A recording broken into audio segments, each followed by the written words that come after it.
اس ماہ مبارک کی جو ہے وہ قدر کرنے والے بنے، جو ایام جو ہے یقین کریے کہ جو اخلاص نیت کے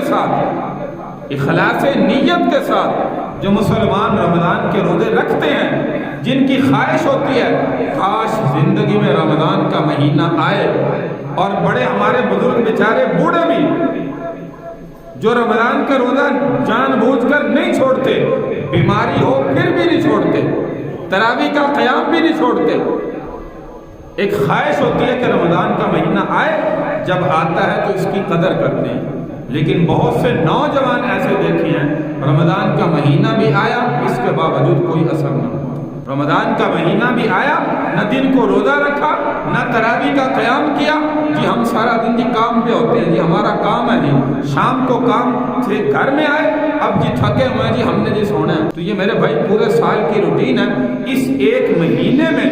جو اپنے آپ کو اللہ کی ذات کے لیے وقف کر دے گا، خدا کی قسم یہ ممکن ہی نہیں ہے کہ اللہ اس مسلمان بندے کو بھوکا مار دے، اس مسلمان کے کاروبار میں نقصان ہو جائے، یہ ہو ہی نہیں سکتا کہ جو بندہ اللہ کی طرف متوجہ ہو۔ اللہ تو بار بار کہتا ہے جو بندہ میری طرف متوجہ ہوتا ہے دنیا کی نعمتیں میں اس کے قدموں میں ڈال دیتا ہوں، اور بندہ کہے کہ میرے کام کا نقصان ہوگا، میں کھاؤں گا کہاں سے، میرے بچے کیسے پلیں گے، ان کا نظام کیسے کروں گا۔ تو جو اللہ کے لیے اپنے آپ کو میرے بھائی رمضان کے مہینے میں کم از کم اپنا کامل یقین بنائیں، پختہ یقین بنائیں کہ میں اس مہینے میں صرف اللہ کی عبادت کروں، جو بھی کام اس کو چھوڑ کر اللہ کے لیے جو ہے وہ میری ہر چیز اللہ نے مجھے دنیا میں عطا کی ہے،